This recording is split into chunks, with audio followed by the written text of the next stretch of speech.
ध्यान दोस्तों, अभिनंदन स्वीकार कीजिए। मैं आज आपसे शहीद भगत सिंह जी के बारे में कुछ बात तथ्य करेंगे। इस वीडियो में देखते हैं। चलो चलते हैं अपने टॉपिक की ओर। शहीद भगत सिंह 27 सितंबर 1907 13 मार्च 1931 तक की कहानी के बारे में जानते हैं। ये भगत सिंह जी एक भारतीय क्रांतिकारी थे जिन्होंने 1 जून या ब्रिटिश पुलिस अधिकारियों की गलती से हुई हत्या में भाग लिया था। एक भारतीय राष्ट्रवादी की मौत का प्रतिशोध क्या था। बाद में उन्होंने दिल्ली में सेंट्रल असेंबली पर बड़े पैमाने पर सांकेतिक बमबारी और जेल में भूख हड़ताल में भाग लिया, जिसमें भारतीय स्वामित्व वाले समाचार पत्र में सहानुभूति कवरेज के कारण उन्हें पंजाब क्षेत्र में एक घरेलू नाम बना दिया और 23 साल की उम्र में उन्हें वध के बाद उत्तरी भारत में एक शहीद और लोकनायक के रूप में बेल्जियम के उदार विचार और अराजकतावाद उन्होंने 1930 के दशक में भारत में बढ़ते उग्रवाद और विद्युतीकृत क्रिया और भारतीय राष्ट्रीय कांग्रेस के अहिंसक लेकिन अनंत भारत के स्वतंत्रता के सफल के अभियान के भीतर तत्काल आत्मनिरीक्षण को प्रेरित किया। दिसंबर 1928 में भगत सिंह और एक सहयोगी शिवराम राजगुरु दोनों एक छोटे क्रांतिकारी समूह हिंदुस्तान सोशलिस्ट रिपब्लिक एसोसिएशन सेना HRA के सदस्य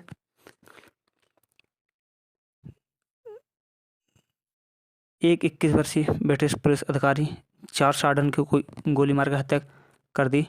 लाहौर पंजाब, जिसे आज पाकिस्तान के नाम से जाना जाता है, गलती से जॉर्डन जो अभी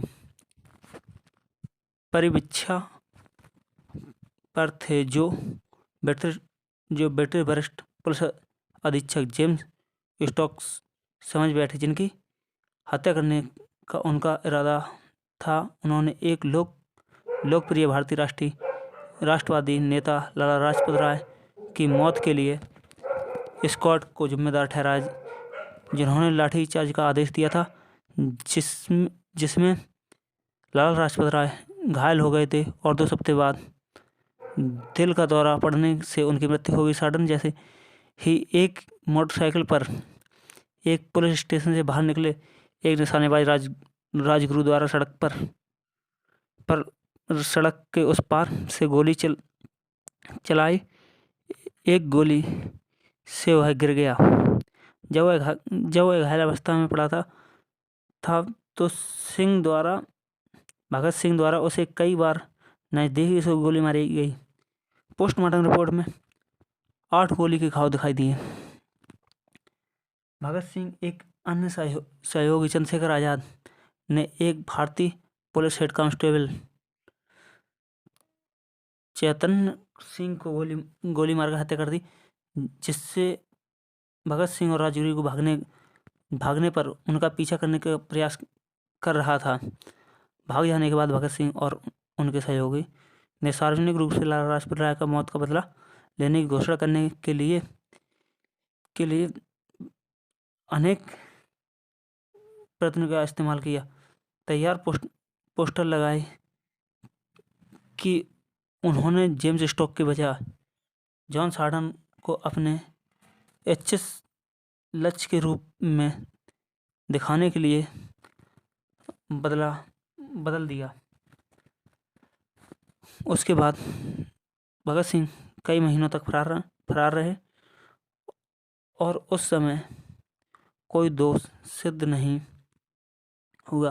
अप्रैल 1929 में फिर से सामने आने पर उन्हें एक अन्य सहयोगी बटुकेश्वर दत्त दिल्ली में केंद्रीय विधानसभा सभा की कुछ खाली बेंचों के बीच 2 कम तीव्रता वाले घरेलू बम विस्फोट किए।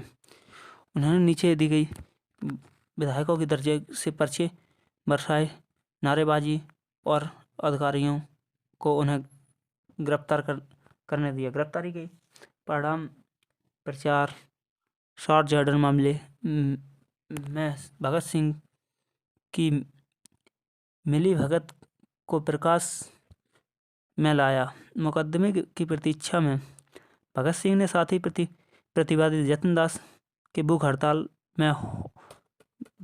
में शामिल होने के बाद जो अपने जतिन दा भूख हड़ताल में शामिल हुए थे, जिस 64वें दिन उनकी मृत्यु हो गई थी भूख के कारण। भारतीय कैदियों के लिए बेहतर जेल में स्थिति मांग 1929 में भुखमरी से जतिन दास की मृत्यु से समाप्त हो गए थे। भगत सिंह को शॉर्ट जॉर्डन और चेतन सिंह की हत्या का दोषी ठहराया गया। मार्च 1931 में 23 वर्ष की आयु में उन्हें फांसी दे दी गई। उनकी मृत्यु के बाद एक लोकप्रिय नायक बन गए जवाहरलाल नेहरू। उनके बारे में लिखा, भगत सिंह अपने आतंकवाद के कृत्य के कारण अपने लोकप्रिय नहीं हुए, बल्कि इसलिए कि वो लाला लाजपत राय के सम्मान और उनके माध्यम से राष्ट्र के सम्मान की रक्षा करते दिख रहे थे। वे एक प्रतीक बन गए। अधिनियम को भुला दिया गया, प्रतीक बना रहे और कुछ महीनों के भीतर पंजाब के प्रत्येक शहर और गांव और शेष उत्तरी भाग में कुछ हद तक उनके नाम से गूंजने लगा। अभी भी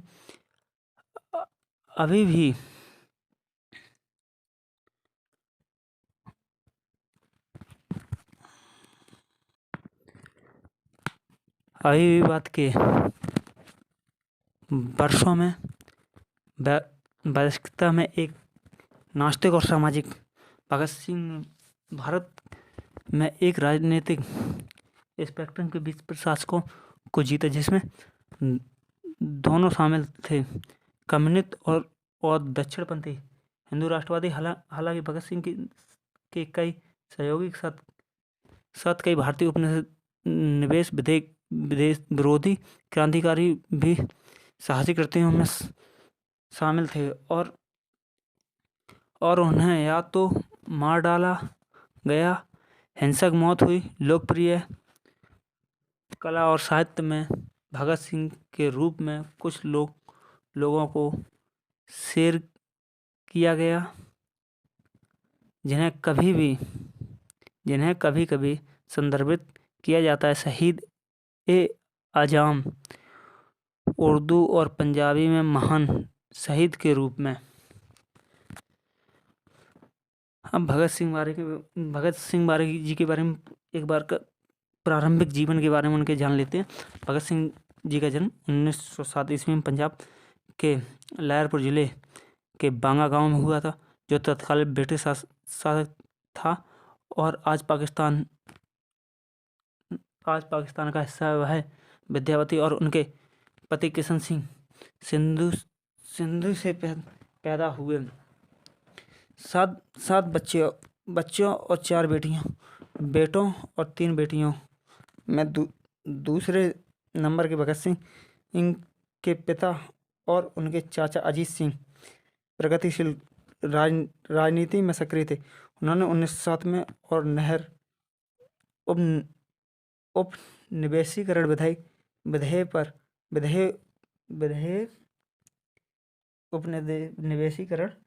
विधेयक और बाद में 1914 से 1915 में गदर पार्टी आंदोलन में भाग लिया। कुछ वर्षों के लिए बंगा के गांव के स्कूल में भेजे जाने के बाद भगत सिंह का दाखिला लाहौर के दयानंद एंग्लो वैदिक स्कूल में हुआ।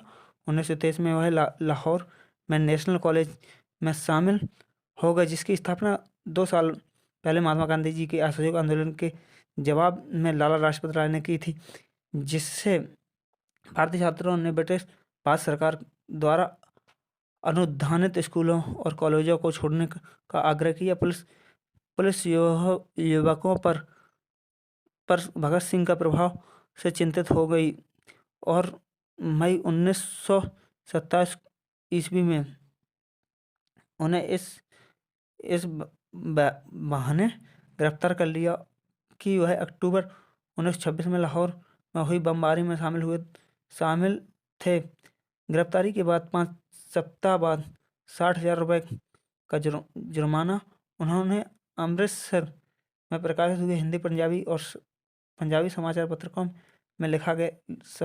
पत्रिकाओं में लिखा और संपादित किया और नौजवान भारत सभा का प्रकाशित कम कीमतों वाले पैम्पलेट में भी योगदान दिया। उन्होंने अंग्रेजों को उकसाया।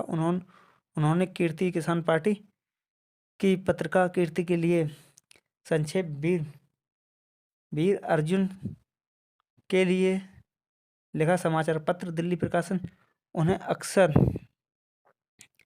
छद्रा नामों का इस्तेमाल किया, जिसमें बलवंत रंजीत विद्रोही जैसे नाम शामिल थे। क्रांतिकारी गतिविधियां जॉन सार्डर की हत्या 1928 ईस्वी में ब्रिटिश सरकार ने भारत में राजनीतिक स्थिति पर रिपोर्ट करने के लिए सैमन कमीशन की स्थापना की। कुछ भारतीय राजनीतिक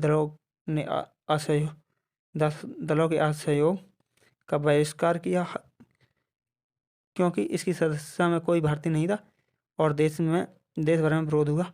जब आयोग ने 30 अक्टूबर 1928 में लाहौर का दौरा किया तो लाला लाजपत राय ने इसके विरोध में एक मार्च का नेतृत्व किया।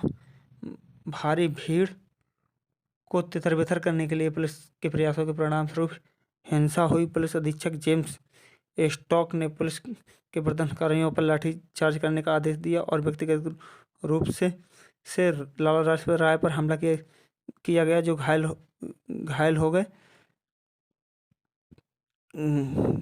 17 नवंबर 1928 को लाला लाजपत राय को दिल का दौरा के कारण निधन हो गया। डॉक्टरों ने सोचा कि उन्हें लगी चोटों के कारण उनकी मृत्यु हो सकती है। थाने में जब मामला उठाया गया था, यूनाइटेड किंगडम की संसद ब्रिटिश सरकार ने राय की मौत किसी भूमिका से इनकार किया। भगत सिंह हिंदुस्तान रिपब्लिक एसोसिएशन के एक प्रमुख सदस्य थे और संभव 1928 ईस्वी में इनका नाम बदलकर Hindustan socialist Republic association HRA करने के लिए बड़े हिस्से में जिम्मेदार थे। HSRA ने राय की मौत के बाद लेने की कसम खाई। भगत सिंह स्टॉक को मारने के लिए शिवराज और राजगुरु सुखदेव थापर और चंद्रशेखर आजाद जैसे क्रांतिकारियों के साथ मिलकर साजिश रची। हालांकि गलत पहचान के मामले में षड्यंत्रकारियों ने नए सहायक पुलिस अधीक्षक जॉन पी सार्डन को गोली मार दी जब वह 17 दिसंबर 1928 को लाहौर जिला पुलिस मुख्यालय छोड़ रहे थे। हत्या की समकालीन प्रतिक्रिया उस प्रशंसा से काफी भिन्न है जो बाद में सामने आई कि नौजवान भारत सभा जिसने HSRA के साथ लाहौर विद्रोह मार्च का आयोजन किया, उसमें पाया गया कि इसके बाद की जनसभा में उपस्थिति में तेजी से गिरावट आई। 1925 में राय द्वारा स्थापित द पीपल सहित राजनेताओं के कार्यकर्ता समाचार पत्रों में जोर देखकर कहा गया कि असहयोग आंदोलन हिंसा के लिए बेहतर था। इस हत्या में कांग्रेस ने महात्मा गांधी द्वारा एक प्रतिगामी कार्रवाई के रूप में निंदा की गई। लेकिन जवाहरलाल नेहरू ने बाद में लिखा था कि भगत सिंह ने अपने आतंकवाद के कृत्य के कारण लोकप्रिय नहीं हुए, बल्कि इसलिए कि वे लाला लाजपत राय के सम्मान और उनके माध्यम से देश के सम्मान को सही ठहराते दिखे। वह एक प्रतीक बन गए थे। अधिनियम भुला दिया जाएगा, प्रतीक बना रहेगा और कुछ ही महीनों के भीतर पंजाब के प्रत्येक शहर और गांव में शेष उत्तरी भाग में कुछ हदों तक उनके नाम से गूंज उठा और उनके बारे में असंख्य गीत बने। उन्होंने जो लोकप्रियता हासिल की वह आश्चर्यजनक थी।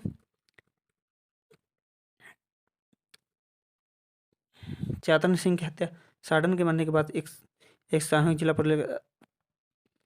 सामूहिक जिला पुलिस मुख्यालय में सड़क के पार DAV कॉलेज में प्रवेश द्वार से भाग निकला। उनका पीछा कर रहे थे एक हेड कांस्टेबल चन्न सिंह ने चंद्रशेखर आजाद ने गोली मार दी थी। इसके बाद में वे पहले से तैयार सुरक्षित घरों की ओर साइकिल से भाग गए। पुलिस ने उन्हें पकड़ने के लिए बड़े पैमाने पर तलाशी अभियान चलाया। शहर के सभी प्रवेश द्वार और बाहर निकलने के अवरोधों के लिए CID ने लाहौर छोड़ने वाले सभी युवकों पर नजर रखी। भगोड़े 2 दिन तक छुपे रहे। 19 दिसंबर 1968 सुखदेव ने दुर्गा देवी से मुलाकात की। उन्होंने कभी कभी दुर्गा भाभी के नाम से भी जाना जाता है। दुर्गा भाभी HSRA के एक अन्य सदस्य भगवती चरण बोहरा की पत्नी थी। मदद के लिए जिन्हें उन्हें प्रदान करने के लिए सहमत हुई। उन्होंने अगली सुबह लाहौर जाने वाली हावड़ा कलकत्ता वाली ट्रेन पर पकड़ने का फैसला लिया। लाहौर से भाग जाओ।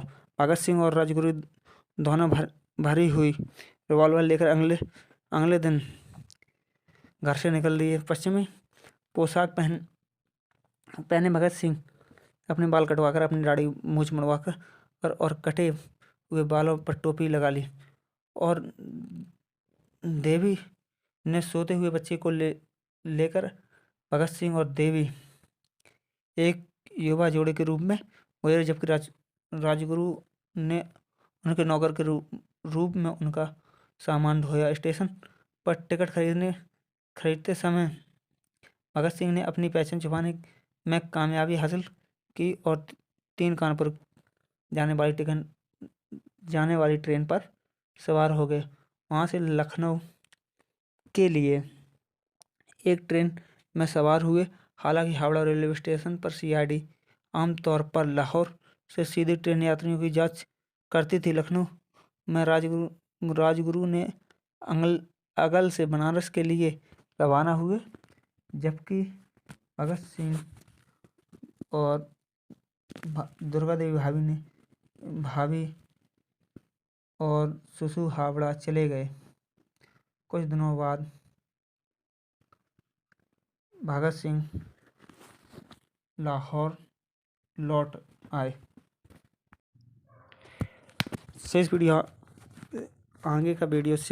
आगे का जो भाग है जो अगले वीडियो में मिलेगा, जो बहुत ही जल्द आ जाएगा। अब मैं बिल्कुल फिट हूँ, तो अगला वीडियो जल्दी आएगा।